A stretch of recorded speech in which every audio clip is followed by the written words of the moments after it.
नमस्कार। वित्त मंत्री निर्मला सीतारमण ने 2024 लोकसभा चुनाव से पहले अंतरिम बजट पेश किया। उन्होंने बजट 2024 को भारत के भविष्य का बजट बताया।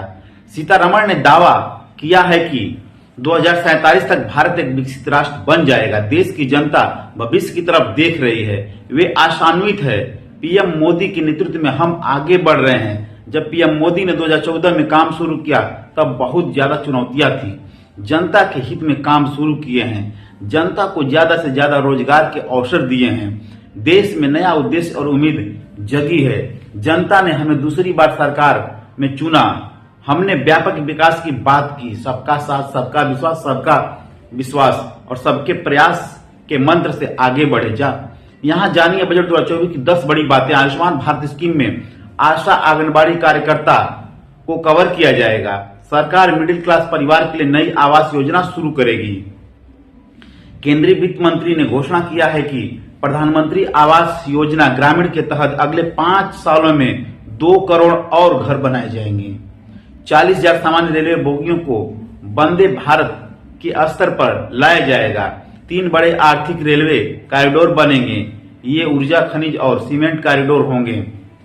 बंदरगाह कनेक्टिविटी कॉरिडोर और हाई ट्रैफिक डेंसिटी कॉरिडोर हैं। मल्टी मॉडल कनेक्टिविटी को सक्षम करने के लिए पीएम गति शक्ति के तहत परियोजना को पहचान की गई है। करीब 1 करोड़ महिलाएं लखपति दीदी बनी।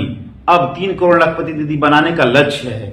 वित्त मंत्री घर की छतों पर सोलराइजेशन और मुफ्त बिजली रूफटॉप सोलराइजेशन के माध्यम से 1 करोड़ परिवार हर महीने 300 यूनिट तक मुफ्त बिजली प्राप्त करने में सक्षम होंगे।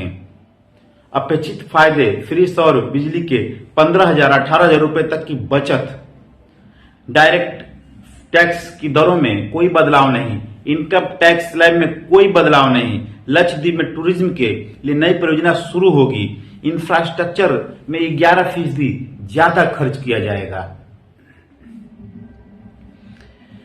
बजट 2024 अंतरिम बजट में महिलाओं, युवाओं, शिक्षा के लिए क्या खास है? 2024 में महिलाओं, युवाओं, नौकरी और शिक्षा के महत्वपूर्ण ऐलान किए गए हैं। वित्त मंत्री निर्मला सीतारमण ने बजट पेश करने के दौरान कहा, हमारे युवा देश की उच्च आकांक्षाएं हैं, अपने वर्तमान पर गर्व है और उज्जवल भविष्य के लिए आशा और विश्वास है।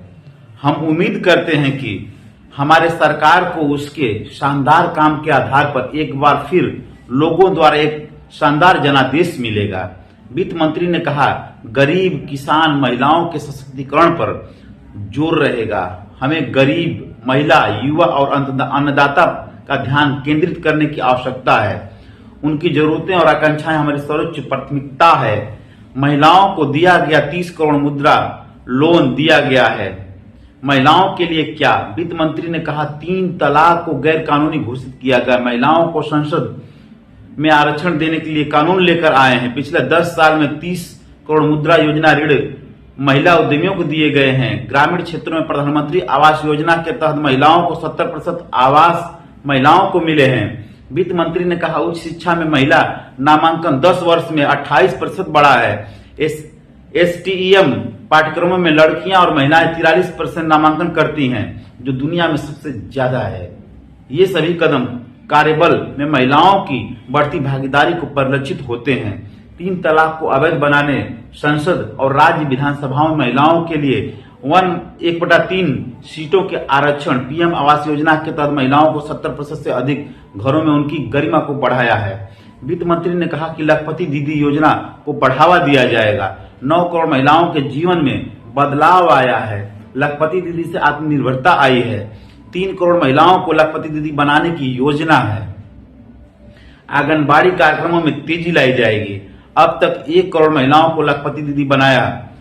युवाओं के लिए क्या? वित्त मंत्री निर्मला सीतारमण ने कहा कि युवा शक्ति प्रौद्योगिकी के लिए योजना तैयार किया गया है। वित्त मंत्री ने बजट भाषण में कहा, स्किल इंडिया के तहत 1.4 करोड़ युवाओं को प्रशिक्षित किया गया। 54 लाख युवाओं को कुशल और पुनः कुशल बनाया है। वित्त मंत्री ने कहा, देश को गर्व है कि हमारे युवा खेलों में नई ऊंचाइयां छू रहे हैं। 2023 में एशियाई खेलों और एशियाई पैरा खेलों में अब तक की सबसे अधिक पदक तालिका उच्च आत्मविश्वास स्तर को दर्शाती है।